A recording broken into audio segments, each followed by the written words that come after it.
रूमी का थोड़ा सा शॉर्ट इंट्रो हम लोग समझें।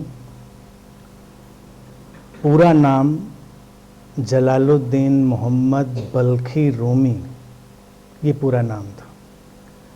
बल्खी इसलिए क्योंकि अफ़गानिस्तान के बल्ख में ये पैदा हुए थे सितंबर 1207 में। ये पर्शियन जो साम्राज्य था उसका हिस्सा हुआ करता था। उसके बाद जब मंगोलों ने अटैक किया तो उनसे बचने के लिए ये लोग, पूरा परिवार इनका पलायन कर गया। और कहते हैं हज़ारों किलोमीटर भागने के बाद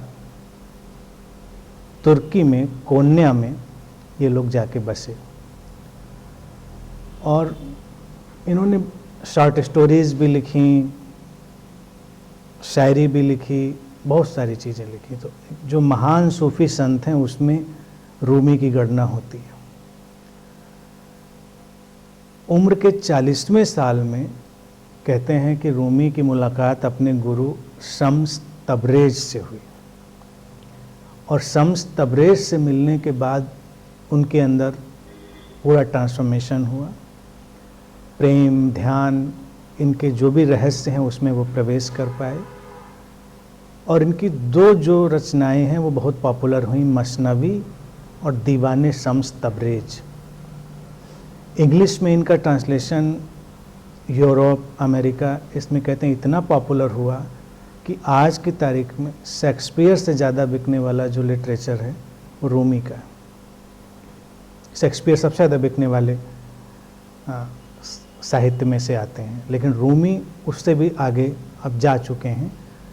और ख़ास तौर से यंग जनरेशन को बहुत आकर्षित करते हैं रूमी, क्योंकि रूमी का जो ढंग है वो बड़ा ही अलग है।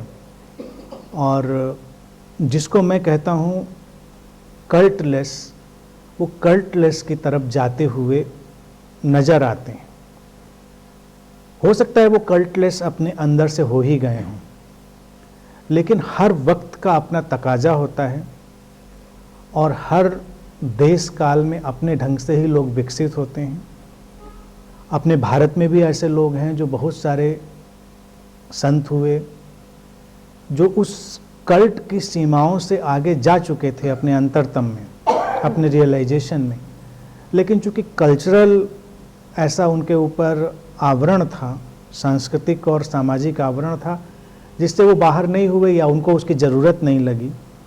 अब जैसे जलालुद्दीन रूमी या रूमी केवल हम उनको अब आगे कहेंगे, तो रूमी को अगर हम सूफ़ी सिस्टम से भी हटा दें, रूमी को हम जो भी वो इस्लाम से जुड़े हुए शब्द उपयोग करते हैं उनसे भी हटा दें, उनका लिटरेचर तब भी उतना ही महत्वपूर्ण होगा और कल्टलेस होगा।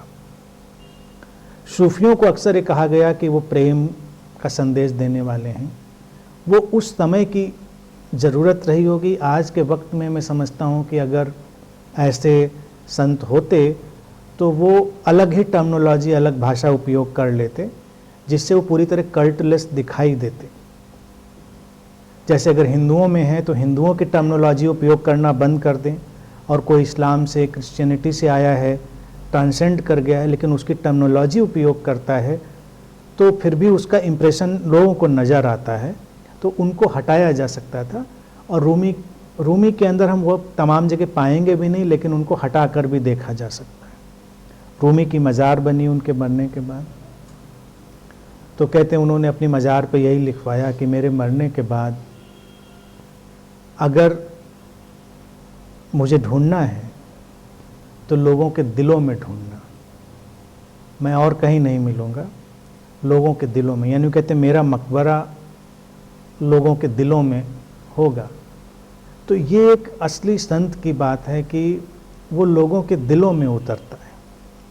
वो किसी ज़मीन, जगह, किसी किताब का मोहताज नहीं होता। तो रूमी उस सेंस में बहुत ही महत्वपूर्ण बात अपने अंतिम समय में समझिए, अपनी कब्र पे भी लिखवाते हैं। कब्र पे लिखी गई बातें भी अक्सर लोगों के लिए माइलस्टोन होती हैं कि वो उस पर कुछ ऐसा लिखवाना चाहते हैं जो आने वाले लोग याद रख पाएँ, कोई कुछ कोई कुछ।